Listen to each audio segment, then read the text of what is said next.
السلام علیکم dear listeners, welcome to یمن ایوا چینل۔ میں ہوں آپ کی ہوسٹ اقرا یاسین۔ یہ نیو ناول ہے تیرے سہارے، اس کی رائٹر یمن ایوا ہیں۔ ڈیلی ناولز کی نوٹیفیکیشن حاصل کرنے کے لیے چینل کو سبسکرائب کر لیں اور بیل آئیکن کو پریس کر لیں۔ اب سٹارٹ کرتے ہیں اس کی فرسٹ ایپیسوڈ۔ علاقے میں نہر کے پاس والی زمین پر دو بھائیوں کی لڑائی ہو گئی تھی۔ فائرنگ کی آواز پر گاؤں کے لوگ حواس باختہ سے بھاگتے ہوئے اس جگہ پر پہنچے تھے۔ ایک بھائی زخمی ہوا تھا جبکہ دوسرا ابھی بھی غصے سے بھرا زمین پر ملکیت جتا رہا تھا۔ ماجرا کیا ہوا آخر؟ اتنی لڑائی کس لیے ہوئی؟ تیزی سے بڑھتے ہجوم میں سے کسی نے ناسمجھی سے سوال کیا تھا۔ لڑکوں کے خاندان کو بھی خبر پہنچائی گئی تھی۔ خاندان کے بڑے بوڑھے بھاگتے ہوئے وہاں پہنچے تھے۔ ملکوں کا جو نیا لڑکا عباد ملک باہر سے آیا ہے، سنا ہے وہ زمینیں خرید رہا ہے اور نہر کے پاس والی زمین کی اس نے بہت بڑی قیمت رکھی ہے۔ سنا ہے یہاں وہ کوئی باغ اگانا چاہتا ہے۔ بس اسی وجہ سے یہ دونوں بھائی لڑائی کر رہے ہیں۔ اس جگہ ان دونوں کی زمین ہے۔ اب دونوں کا جھگڑا ہے کہ نہر والا حصہ اسی کا ہے۔ کسی نے اس جھگڑے کی تفصیل بتائی۔ دماغ خراب ہو گیا تم دونوں کا؟ اب زمین کے ٹکڑے کے لیے ایک دوسرے کی جان لوگے؟ اور تمہیں یہ حق دیا کس نے ہے کہ زمین بیچتے پھرو؟ تمہاری یہ حرکت اور لڑائی کی خبر زمارے کو بھی مل چکی ہے۔ چلو تم دونوں گھر، اب تمہاری خیر نہیں ہے۔ ایک ادھیڑ عمر مرد نے ان دونوں لڑکوں کو لان تان کرتے ہوئے جو نام لیا، وہ ان دونوں کا رنگ فک کر گیا تھا۔ مجمع میں بھی اس نام پر چہمگوئیاں ہونے لگیں۔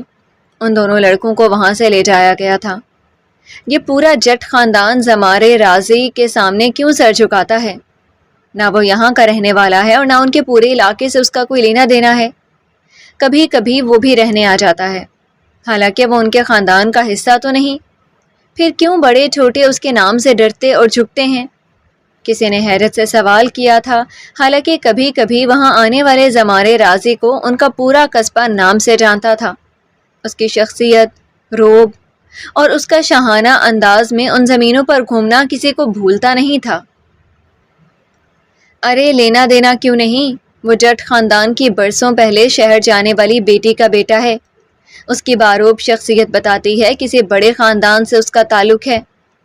ہاں، مگر اس کے ننیال اس کے سامنے جھکنا یا اس کی ہر بات ماننا تھوڑا عجیب لگتا ہے۔ حالانکہ یہ وہ خاندان ہے جس نے اپنی بیٹی کو برسوں پہلے اپنے خاندان سے الگ کر دیا تھا۔ بہت سے لوگ بہت باتیں اب بھی جانتے تھے، مگر آج تک یہ بات راز تھی کہ بیٹی کو چھوڑنے والے جٹ خاندان نے نواسے کو قبول کیسے کیا اور اسے اتنا اونچا درجہ کیوں دیا ہوا تھا۔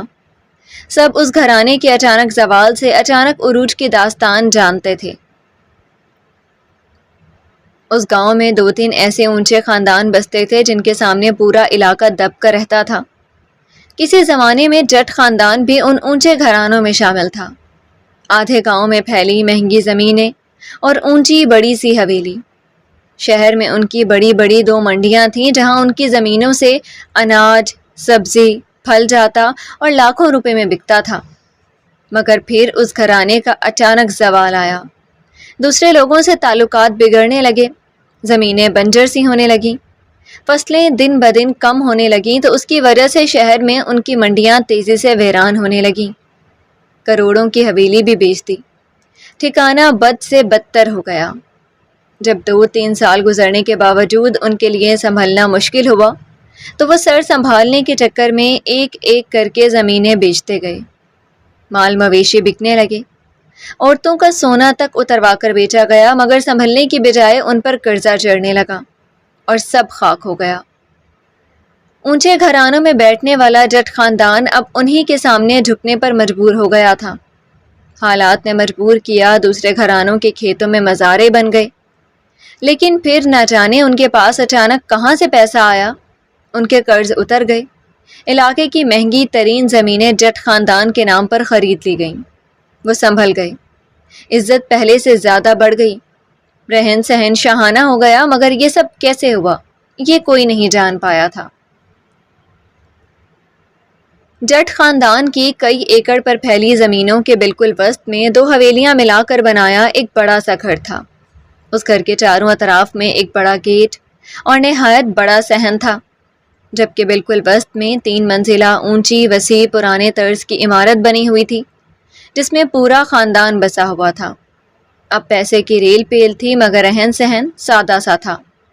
ایک طرف کی گیٹ کے ساتھ وسیع ڈیرا بنا ہوا تھا جہاں مردوں کی بیٹھک لگتی تھی۔ باہر کے مہمان اور مردوں کے ضروری معاملات اسی ڈیرے میں ہوتے تھے۔ وہ گیٹ اور وہ سائڈ مردوں کے حوالے تھے، وہاں عورتوں کا جانا ہی ممنوع تھا۔ دوسری جانب کے ایک گیٹ کے پاس والے وسیع کچے صحن میں ڈھیروں درخت پودے لگائے ہوئے تھے۔ ایک طرف چھوٹے جانور اور مرغیاں پالی ہوئی تھیں۔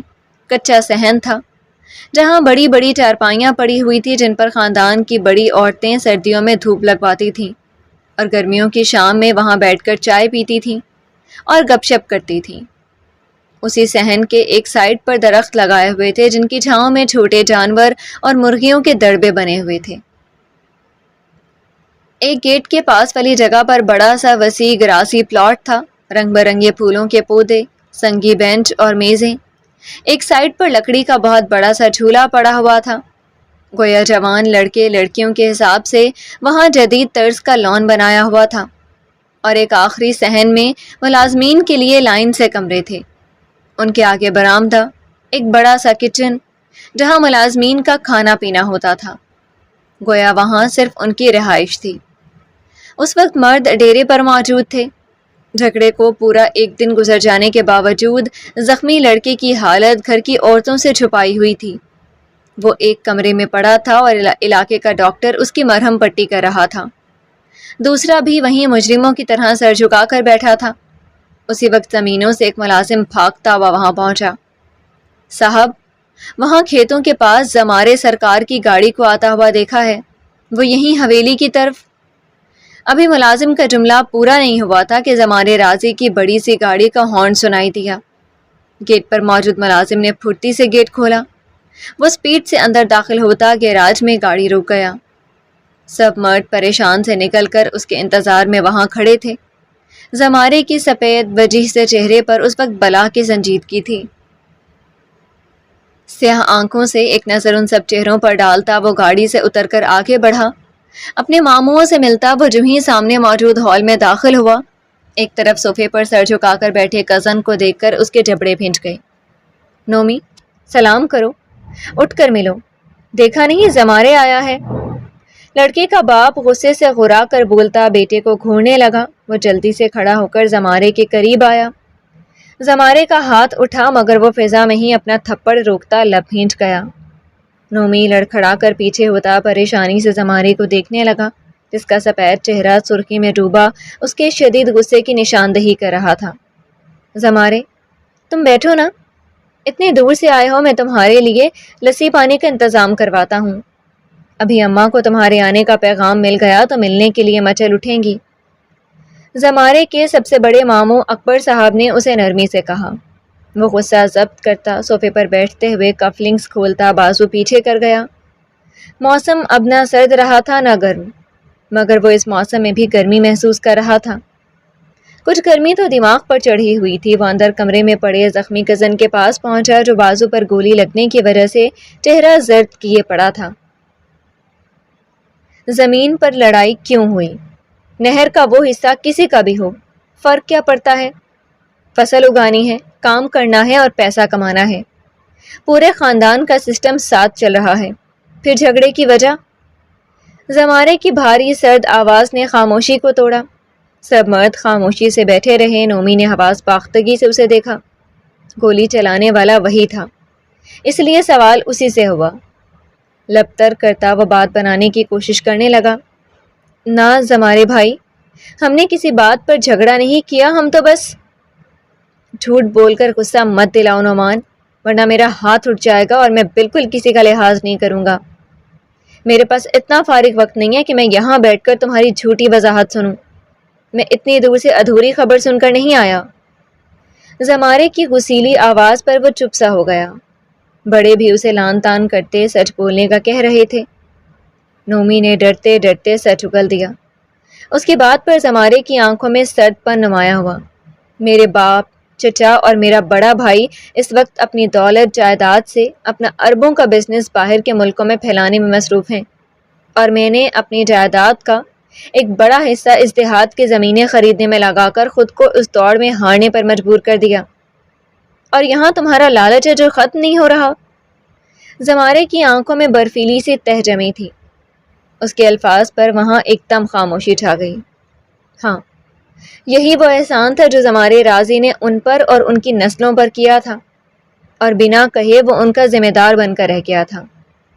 یہ بات جٹ خاندان کے ہر فرد کی گویا رگوں میں بہتی تھی اور وہ اس کی احسان مندی میں ڈوبے ہوئے تھے۔ مجھے آج تک اس احساس پر طعنے سننے کو ملتے ہیں کہ میں نے کم عمری میں ایک بیوقوفی کر ڈالی تھی، حالانکہ مجھے آج بھی اس بیوقوفی پر کوئی پچھتاوا نہیں ہے۔ اپنی ماں کے ڈوبتے ہوئے خاندان کو سہارا دے کر سنبھالنے اور پھر سے اپنے قدموں پر کھڑا کرنے سے میری ماں کو جو خوشی محسوس ہوئی، میرے لیے بس وہی قیمتی تھی۔ میں تو یہ زمینیں آپ سب کے حوالے کر دیتا، میں یہی کرنے والا تھا، یعنی میں ایسا کر لیتا تو آج تم لوگ اس عباد ملک کو مہنگی زمینیں بیچ دیتے۔ زمارے نے نومی کو گھومتے ہوئے اسپاٹ لہجے میں پوچھا، یہ ان لڑکوں کو لالچ آ گیا ہے، ورنہ ہم نے تو اپنی قیمتی چیزوں کو بیچنے کی اذیت اور قیمت خوب چکائی ہے۔ دوسرے ماموں جمالی نے افسردگی سے بولتے ہوئے خفگی سے بیٹوں کو دیکھا جو اب بالکل خاموش تھے، مگر ان کے چہروں پر اب بھی بغاوت تھی، گویا زمین پر حق جتانا چاہتے ہوں۔ شاید وہ زمارے کا احسان مزید اپنے کندھوں پر اٹھانے کے لیے تیار نہیں تھے، اور زمارے ان کے تاثرات بآسانی پڑھ سکتا تھا۔ جانتے ہو، جب میں اپنی ضد پر زمینوں کو خریدنے کا فیصلہ کر چکا تھا تو نانا نے مجھ سے بس ایک بات کی تھی کہ اگر زمین خریدنی ہے تو ملکیت صرف اپنے پاس رکھنا، چاہے ان پر پورے خاندان کو پورا حق دو، مگر ملکیت کسی کو مت دینا، کیونکہ اس خاندان نے اسی لالچ اور مالکانہ حیثیت کی ایک بار بہت بھاری قیمت چکائی ہے۔ دوبارہ ایسا ہوا تو کوئی زمارے راضی ان کو کندھا دینے نہیں آئے گا، یعنی وہ اپنی نسل کو پہچان گئے تھے۔ زمارے کے لب و لہجے پر وہ دونوں لڑکے ٹھٹک کر اسے دیکھنے لگے۔ کیا مطلب؟ بستر پر پڑے ایاز نے ہکلا کر سوال کیا۔ مطلب یہ کہ ساری زمین، جائیداد اور گھر آج بھی میرے نام ہے، اور میرے علاوہ اسے کوئی نہیں بیچ سکتا۔ اگر زمین بیچنے کی خواہش ہے تو پہلے اس قابل بنو کہ زمین خرید سکو۔ زمارے نے ان دونوں کو جتایا تو وہ ہکا بکا سے اس کا منہ دیکھنے لگے، جبکہ باقی سب مرد اسی اطمینان سے بیٹھے تھے، یعنی وہ اس حقیقت سے واقف تھے۔ زمارے اٹھ کر نانی اور خالاؤں سے ملنے اندر جا چکا تھا۔ وہ عالی شان گھر اس وقت نیم اندھیروں میں ڈوبا ہوا تھا۔ ابھی مشکل رات کے 10 بج رہے تھے، مگر گھر کے مالکین مسٹر اقبال اور ان کی بیوی نوشین کسی شادی میں گئے ہوئے تھے۔ پورے گھر میں صرف ایک کمرے کی لائٹس آن تھیں۔ 13 سالہ ملائکہ اپنی کتابوں پر جھکی اونگھنے میں مصروف تھی۔ براؤن سلکی بال، ڈھیلی سی پونی میں وہ مشکل قید تھے۔ کئی آوارہ لٹیں پونی کی قید سے نکل کر اس کے چہرے کے گرد اور نازک کندھوں پر بکھری ہوئی تھیں۔ سنہری مائل شفاف رنگت، نرم و نازک سے نقوش اور قابل توجہ ہلکی بھوری بڑی بڑی سی آنکھیں۔ اوہ حارث بھائی، آپ ٹرپ سے کب واپس آئے؟ ماما آپ کو بار بار کالز کر رہی تھیں۔ دروازے پر کسی کی موجودگی محسوس کر کے ملائکہ نے نظریں اٹھائیں اور سامنے کھڑے حارث کو دیکھ کر مسکراتے پرجوش سے لہجے میں بولی۔ حارث نے اس کے ٹراؤزر شرٹ میں چھپے نازک وجود کو آر پار ہوتی نظروں سے دیکھا۔ وہ پیاری تھی، معصوم اور کچھ بے وقوف اور کچھ زیادہ، ہر کسی کی بات پر یقین کر لینے والی۔ وہ کسی بھی چاہنے والے کے لیے بہت آسان شکار تھی۔ میں بس ابھی آیا ہوں۔ اوہ ویٹ، تمہارا مطلب پاپا لوگ گھر پر نہیں ہیں؟ Just you and me?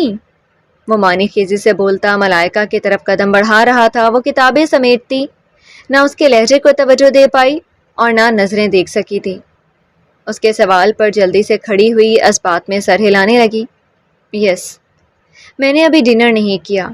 اگر آپ نے بھی نہیں کیا تو ہم پیزا آرڈر کریں، میرا فیوریٹ، باربیکیو اور بہت ساری چیز کے ساتھ۔ آپ کیا کہتے ہیں حارث بھائی؟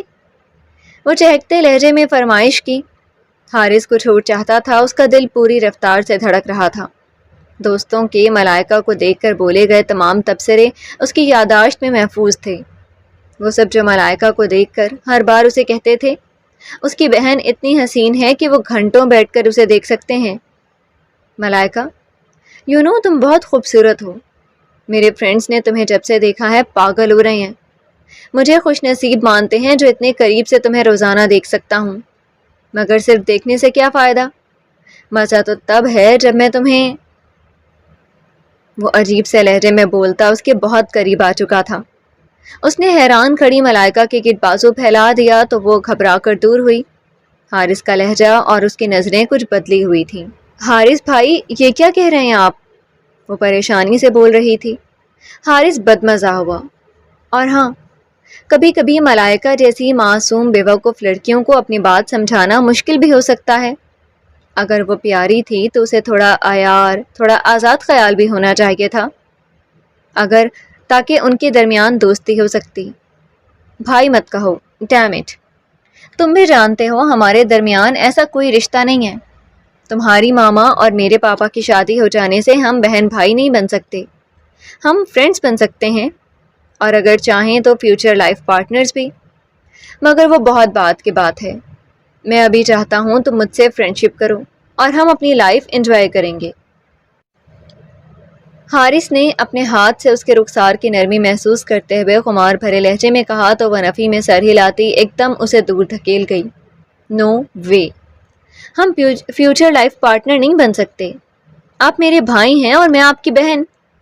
بہن بھائی کبھی شادی نہیں کر سکتے. ہم ایک گھر میں رہتے ہیں، بہن بھائی نہیں تو کیا ہیں. وہ خفگی سے بولتی پیچھے ہو رہی تھی. اسے حارث کے ارادوں کا پوری طرح سے ابھی بھی اندازہ نہیں ہوا تھا، مگر اس کے الفاظ پر حارث کو غصہ آیا. گھڑی 10 کا ہندسہ پار کر رہی تھی. گھر والے آ جاتے تو مزہ خراب ہو جاتا. وہ ان کی غیر موجودگی میں ہی ملائکہ کو قابو کر سکتا تھا. اس نے ایک دم اپنے بستر کی طرف بڑھتی ملائکہ کی کلائی تھام کر اسے اپنی طرف کھینچا. وہ بے جان گڑیا کی طرح لڑکھڑا کر اس کے قریب کھچی چلی آئی تھی. بے وقوف مت بنو ملائکہ، جو رشتہ ہے نہیں اسے بنانے کا کیا فائدہ؟ تم ہمارے گھر میں اس لیے رہتی ہو کیونکہ تمہارے بابا اس قابل ہی نہیں تمہیں اکیلا اپنے گھر میں رکھ سکیں.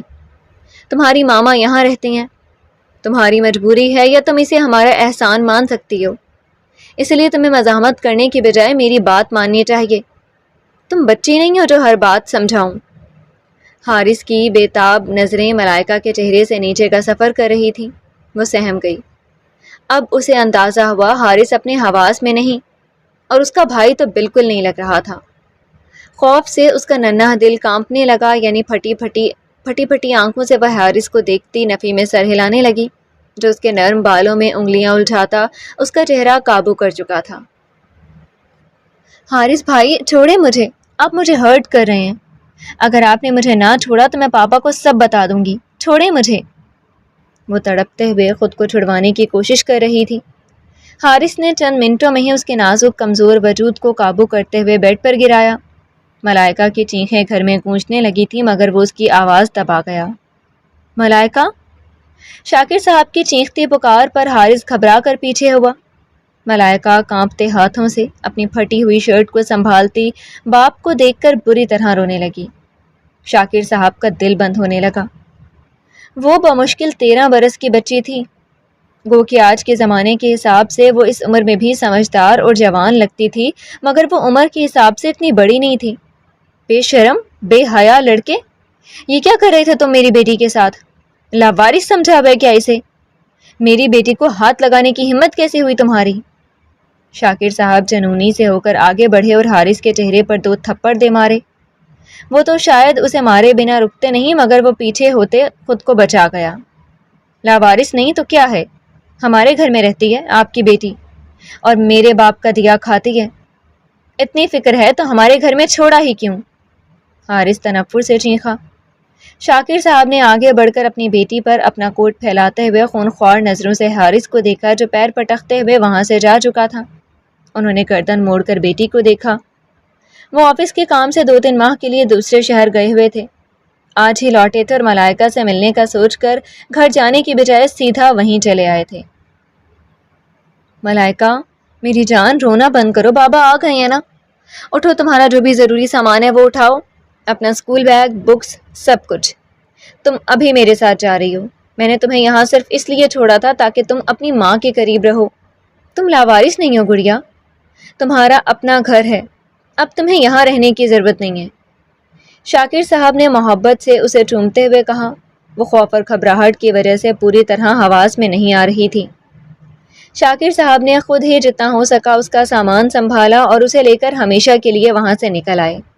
یہ تمہارا روم ہے، ریسٹ کرو۔ اور ملائکہ، کیا وہ تمہیں پہلے بھی ایسے تنگ کرتا رہا ہے؟ کیا تم نے اپنی ماما کو نہیں بتایا؟ وہ اسے گھر لا کر اس کے روم میں بیڈ پر لٹاتے ہوئے نرمی سے پوچھ رہے تھے۔ کب سے ساکن ملائکہ ان کے سوالات پر رونے لگی۔ انہوں نے آج پہلی بار ایسا کیا بابا، مجھے ڈر لگ رہا ہے، پلیز میرے پاس رہیں۔ وہ روتے ہوئے ان کے حصار میں سمٹنے لگی۔ شاکر صاحب اسے قیمتی شے کی طرح اپنے حصار میں چھپا گئے۔ محبت سے اسے چومتے وہ دل سے اللہ کی شکر گزار تھے کہ بروقت پہنچ کر اپنی بیٹی کی عزت بچا لی، ورنہ وہ کم عمری میں اس حادثے سے گزر کر نہ جانے کس حال کو پہنچ جاتی۔ ملائکہ کہاں ہے؟ اس سے ملنے آئے تھے تو اچانک کیوں لے آئے؟ وہ میرے پاس رہتی ہے۔ اقبال صاحب اب اس کے باپ کی حیثیت رکھتے ہیں اور ان کے گھر کے کچھ اصول ہیں۔ تم ہمیشہ سے ایسی ہی منمانی کرنے والے انسان ہو، لیکن اب تم نے جو حرکت کی وہ بہت غلط تھی۔ نوشین بیگم صبح صبح پہنچ کر شاکر صاحب پر غصہ کر رہی تھی۔ وہ ضبط سے انہیں دیکھنے لگی۔ ان کی شادی گھر والوں نے کی تھی، یعنی ارینج میرج، اور شادی کے 6 سال ان کے درمیان کبھی نہیں بنی۔ دونوں کے ایک دوسرے کے مزاج، شخصیت سے لے کر کردار تک سے مسئلہ تھا۔ پھر مسئلہ اتنا بڑھ گیا کہ ان میں طلاق ہو گئی۔ 5 سالہ ملائکہ کو پہلے تو بانٹا گیا تھا۔ طے ہوا 6 ماہ باپ کے پاس اور 6 ماہ ماں کے پاس رہے گی۔ وہ ذہنی طور پر بہت ڈسٹرب رہنے لگی تھی، دن بدن گمسم اور خاموش ہوتی چلی گئی۔ شاکر صاحب کو پریشانی ہوئی۔ نوشین بیگم نے تو بمشکل 1 سال بعد شادی کر لی۔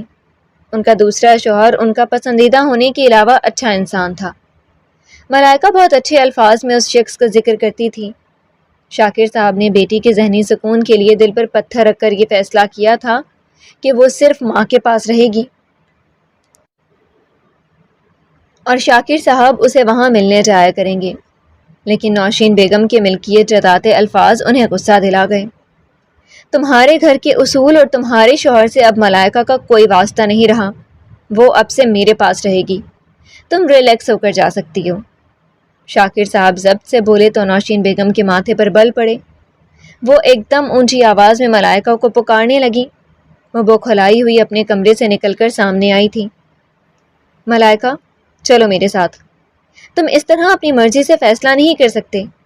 ملائکہ اس ماحول میں ایڈجسٹ کر چکی ہے اور وہ اتنی سمجھدار ذہین نہیں ہے کہ تم اسے یہاں اکیلا رکھو۔ اسے ابھی بھی اپنے ہر معاملے میں میری ضرورت پڑتی ہے، وہ اکیلی نہیں رہ سکتی۔ نوشین بیگم کا پارا ہائی ہو رہا تھا۔ ملائکہ کو ہدایت دیتی وہ شاکر صاحب کو گھورنے لگی۔ اسے تمہاری ضرورت پڑتی ہے، اس لیے اس گھر میں اسے اکیلا چھوڑ کر چلی گئی تھی۔ میں پچھتا رہا ہوں، میں نے تم جیسی لاپرواہ عورت کو اپنی بیٹی کی کسٹڈی دی۔ ایک بیٹی کی ماں ہو کر تم اتنے مزے سے گھومتی پھرتی ہو۔ تمہیں اندازہ بھی ہے میں رات نہ پہنچتا تو وہ تمہارے اس شوہر کے آوارہ بیٹے کی ہوس کا شکار بننے والی تھی۔ میں اب ملائکہ کے لیے تم پر یا کسی پر بالکل اعتبار نہیں کر سکتا۔ اسے جتنا بھی وقت یا توجہ چاہیے ہوگی میں دوں گا۔ شاکر صاحب غصے سے بول رہے تھے۔ نوشین بیگم شاکڈ ہو گئیں۔ یہ کیا بول رہے ہو؟ غلط باتیں مت کرو۔ ملائکہ اور حارث کا بہن بھائی جیسا تعلق ہے، وہ کبھی ملائکہ کے ساتھ ایسی ویسی حرکت نہیں کرتا۔ ملائکہ، ہنی تم بتاؤ اپنے باپ کو، حارث تمہارا بڑا بھائی ہے، کیا اس نے کبھی تمہیں تنگ کیا؟ نوشین بیگم نے بولتے ہوئے بے چینی سے ملائکہ کو دیکھا۔ وہ باپ کے پاس سمٹ کر بیٹھتی خالی خالی نظروں سے ماں کو دیکھنے لگی۔ نوشین بیگم کا جسم ایک دم فریز ہو گیا۔ ملائکہ، کیا حارث نے تم سے بدتمیزی کی؟ مجھے بتاؤ نا گڑیا، ماما کو بتاؤ کہ اس نے تمہیں تنگ کیا۔ وہ گھبرائی ہوئی سی اس کے قریب ہوئی۔ وہ آنسو بہاتی اس بات میں سر ہلانے لگی۔ اس نے حارث کے کہے جملے اور اس کی حرکت ماں باپ کے سامنے کھول کر رکھ دی۔ وہ تھک سے رہ گئی۔ شاکر صاحب نے اسے خود میں سمیٹ لیا۔ اب چلی جاؤ نوشین، میں نے اپنی بیٹی کے سکون کے لیے اسے تمہارے پاس چھوڑا تھا، لیکن اب میں اسے خود سنبھالوں گا۔ میں کل اس لڑکے کے لہجے میں بدتمیزی محسوس کر چکا ہوں۔ اس کے الفاظ بتا رہے تھے وہ ملائکہ کو ایک لاوارث بوجھ کے علاوہ کچھ نہیں سمجھتا۔ تم اب جا کر یہ بات کر بھی لو تو شاید وہ منع کر دے، یا شاید تمہارے شوہر کو یہ بات پسند نہ آئے۔ تمہیں اس کی خاطر اپنا گھر خراب کرنے کی ضرورت نہیں ہے۔ میں اپنی بیٹی کے لیے اکیلا کافی ہوں۔ شاکر صاحب نے جتاتے لہجے میں کہا۔ وہ شکستگی سے ملائکہ کو دیکھنے لگیں جو باپ کے پاس خود کو محفوظ سمجھ رہی تھی۔ میں کبھی نہیں چاہوں گی کوئی میری بیٹی کو ٹچ کرے۔ اگر حارث ایسی سوچ رکھتا ہے تو ٹھیک ہے، ملائکہ تمہارے پاس رہے، لیکن مجھ پر اپنے گھر کے دروازے کھلے رکھنا تاکہ میں جب چاہوں اسے ملنے آ جاؤں۔ تم بھی جانتے ہو میں ملائکہ کے بغیر نہیں رہ سکتی، اور بہت سی ایسی باتیں ہیں جو بیٹیاں صرف ماؤں سے ہی ڈسکس کر سکتی ہیں۔ نوشین بیگم نے ملائکہ کا ہاتھ تھام کر اسے اپنے قریب کرتے ہوئے سینے سے لگا لیا۔ ٹھیک ہے، شاکر صاحب نے اجازت دے دی۔ وہ واپس چلی گئیں۔ انہیں اجازت دی گئی تھی کہ وہ جب چاہیں آ سکتی ہیں، اور ملائکہ بھی ہر بات کے لیے ماں کو فون کر کے بلا لیتی تھی۔ اسے مسئلہ نہیں ہوا۔ شاکر صاحب کی محبت، توجہ اور ان کی احتیاط ملائکہ کے لیے اتنی زیادہ تھی جیسے وہ کم عمر بچی ہو جسے اب سنبھالا جا رہا ہو۔ مگر نوشین بیگم اپنی بات پوری نہیں کر پائی تھیں۔ اس واقعے کے ٹھیک 3 سال بعد جب ملائکہ کی 16ویں سالگرہ پر نوشین بیگم نے نہایت افسردگی سے اسے ملک سے جانے کے بارے میں بتایا۔ اقبال صاحب کا بزنس ڈاؤن ہو رہا تھا، انہوں نے سب سیل کر دیا ہے، اور اب ہم فورن جا رہے ہیں۔ میں تمہیں لے جانا چاہتی تھی مگر تمہارے بابا نے انکار کر دیا ہے۔ وہ گہرا سانس بھر کر بولی تھی۔ ملائکہ کا دل بیٹھ سا گیا تھا۔ نہ ماں کو چھوڑنا آسان تھا، نہ وہ باپ کے بغیر رہ سکتی تھی۔ طلاق لیتے ہوئے دونوں نے اس کے بارے میں نہیں سوچا تھا۔ آج وہ ادھوری زندگی کا شکار ہو رہی تھی۔ ماں کی باتوں پر بھی چپ چاپ بیٹھی رہی۔ اسی مہینے میں ہی نوشین بیگم دوسرے ملک چلی گئیں اور ملائکہ اپنے باپ کے پاس رہ گئی۔ ماں کے ساتھ بھی اس کی زندگی اچھی تھی، مگر ایک فرق تھا کہ شاکر صاحب کے گھر میں وہ مرضی سے زندگی گزار رہی تھی۔ اس کی ہر خواہش پوری کی جاتی تھی۔ اسے کسی کا خوف نہیں تھا اور نہ اسے کسی کے سامنے جھکنا پڑتا تھا۔ وہ کبھی کبھی ماں کے لیے اداس ہو جاتی تھی مگر خوش تھی۔ شاکر صاحب نے اسے اتنی مکمل زندگی دی تھی کہ دن بدن اپنی گرتی صحت اور خطرناک بیماری بھی ملائکہ کے سامنے نہیں آنے دی۔ وہ فکر مند ہوتی تھی، سوال کرتی تھی، مگر وہ اسے بڑھانے کا بہانہ بنا کر بہلا دیتے تھے۔ شاکر صاحب کی طبیعت بگڑتی جا رہی تھی۔ وہ اپنے کمرے میں نیم اندھیرا کیے پڑے تھے، آنکھوں کے گرد سیاہ ہلکے نمایاں ہو رہے تھے۔ کیمو تھراپی کروانے کی وجہ سے چہرہ بالکل جل سا گیا تھا۔ ملائکہ کی چھٹیاں ہوئیں تو پڑھائی سے کچھ فراغت پاتے ہی وہ گھر میں باپ کو مکمل توجہ دینے لگی۔ وہ جانتی تھی شاکر صاحب کو کچھ وقت سے بلڈ کینسر کا مرض ہو چکا تھا۔ وہ ان کی گرتی صحت سے گھبراہٹ کا شکار ہو رہی تھی۔ ہنستی مسکراتی زندگی سے بھرپور ملائکہ 19 سال کی ہو چکی تھی۔ باپ کے ساتھ اس کی زندگی مکمل اور حسین تھی، نہ غم نہ فکر۔ ہستی کھلکھلاتی شوق سے گڑیا جو چہکتے ہوئے اتنی باتیں کرتی تھی کہ شاکر صاحب اپنی بیماری اور تکلیف بھول جاتے تھے۔ مگر اب کچھ وقت سے ملائکہ ان کی وجہ سے حواس باختگی کا شکار رہتی تھی۔ جان لیوا بیماری تھی جو کسی بھی وقت انہیں جدا کر سکتی تھی۔ ملائکہ کے پاس تو کل اثاثہ اس کا باپ ہی تھا۔ اس کی ضد پر شاکر صاحب اس وقت پھر سے ہسپتال آئے ہوئے تھے تاکہ ایک بار پھر سے کینسر کے ٹیسٹ کروا سکیں۔ ڈاکٹر نے رپورٹس آنے پر گہرا سانس بھر کر انہیں دیکھا۔ مسٹر شاکر راضی، میں دیانت داری سے بات کروں گا۔ جب ہم نے علاج شروع کیا تھا تو ہم ہوپ فل تھے کہ کینسر کو طویل عرصے تک قابو میں رکھا جا سکے گا۔ ابتدائی رپورٹس بھی حوصلہ افزا تھیں، مگر اب ڈاکٹر نے مدھم لہجے میں بولتے ہوئے افسوس سے گہرا سانس بھرا۔ شاکر صاحب کا دل کانپنے لگا۔ میں خود کو بہتر محسوس نہیں کرتا، یعنی میری بیماری سنبھل نہیں رہی۔ اتنا علاج کروانے کے باوجود، وہ گھٹے گھٹے سے لہجے میں سوال کر رہے تھے۔ ڈاکٹر نے افسوس سے ان کا زرد کمزور چہرہ دیکھا۔ ہم نے تو جو ممکن تھا علاج کیا، مگر اب علاج اثر نہیں کر رہا۔ اس سٹیج پر میں آپ کو شفا کی امید نہیں دلا سکتا۔ میں جانتا ہوں آپ کا بہت پیسہ اور وقت برباد ہوا ہے، اور مجھے اس بات کا بے حد افسوس ہے۔ علاج پر ہونے والی محنت، تکلیف اور اخراجات کے باوجود بعض اوقات بیماری ہماری پہنچ سے باہر نکل جاتی ہے۔ یہ ان لمحات میں سے ایک ہے جن کا سامنا ایک ڈاکٹر بھی بھاری دل کے ساتھ کرتا ہے۔ ڈاکٹر نے نرمی سے بولتے ہوئے انہیں دیکھا۔ نہیں، آخر سے شاکر صاحب لاکھوں روپے علاج پر لگانے کے بعد بھی موت کی طرف بڑھ رہے تھے۔ ڈاکٹر کے لیے بھی یہ بات دکھ دینے والی تھی۔ میرے پاس کتنا وقت ہے؟ شاکر صاحب کچھ توقف کے بعد ہمت کر کے پوچھنے لگے۔ ان کی آنکھوں میں اپنی بیٹی کا چہرہ گھوم رہا تھا۔ اپنی بیماری اور تکلیف سے زیادہ تو انہیں یہ ڈر تھا کہ ان کی موت کے بعد ان کی معصوم اور زندگی سے بھرپور بیٹی بالکل اکیلی رہ جاتی۔ میں یقین سے وقت نہیں بتا سکتا، مگر موجودہ حالت اور رپورٹس کو دیکھتے ہوئے اتنا کہہ سکتا ہوں کہ اب برسوں کی امید نہیں رہی، شاید چند ماہ۔ ڈاکٹر نے افسوس سے بات ادھوری چھوڑی۔ وہ زرد رنگت لیے بیٹھے رہ گئے۔ ہاتھ میں ان کی رپورٹس تھیں۔ ڈاکٹر کے الفاظ ان کی سماعتوں میں گونج رہے تھے۔ آپا، میری ملائکہ، میری گڑیا کا کیا ہوگا؟ گھر آتے ہی وہ بہن کو کال کر کے سسکنے لگے۔ ملائکہ کی پھپھو عذرا بیگم گھبرا گئیں۔ شاکر صاحب کا یوں سسکنا انہیں خوف میں مبتلا کر گیا تھا۔ اگلے روز وہ بھاگی دوڑی ان کے گھر پہنچی۔ کیا ہوا ہے؟ ایسے کیوں بوکھلائے ہوئے ہو؟ کیا علاج کے پیسے نہیں رہے؟ وہ پریشان سی بھائی کو دیکھ رہی تھی جن کے اندر زندگی کی کوئی رمق باقی نہیں رہی تھی۔ ان کا دل ایک دم رک سا گیا تھا۔ علاج تو کروا رہا تھا آپا، مگر اب اس کا فائدہ نہیں رہا۔ میرا کینسر پھیل چکا ہے۔ ڈاکٹر نے نا امیدی ظاہر کر دی ہے۔ مجھے اپنی فکر نہیں، مجھے میری ملائکہ کی فکر ہے۔ اس کا کیا ہوگا؟ اس کو میرے بعد کون سنبھالے گا؟ شاکر صاحب بے دم سے ہو رہے تھے۔ ملائکہ کو انہوں نے بڑے نازوں سے پالا تھا، قیمتی خزانے کی طرح چھپا چھپا کر رکھتے تھے تاکہ کسی کی اس پر نظر نہ پڑے۔ اب اسی کو زمانے کے حوالے کر کے جانے کا سوچ کر ان کی سانسیں رک رہی تھیں۔ بدبخت نوشین نہایت مطلب پرست نکلی۔ بیٹی کے سر پر ماں ہوتی تو کیا غم ہوتا؟ میں بھی کہاں جاؤں؟ بیٹیوں والا گھر ہے، میں رکھ لیتی ملائکہ کو، پر ہمارا کمبائن فیملی سسٹم ہے۔ میرے دیوروں کے لڑکے ہیں، نندوں کے بھی لڑکے ہیں، اور تمہاری ملائکہ کو ہر لڑکے سے ڈر لگتا ہے۔ ایک تو تم نے اسے پتہ نہیں کیسا بنا دیے، اسے زمانے کا ہر مرد خطرناک لگتا ہے۔ کل کو اس کی شادی بھی ہونی ہے، پھر کیا کرو گے؟ عذرا بیگم نے خفگی سے بھائی کو دیکھا۔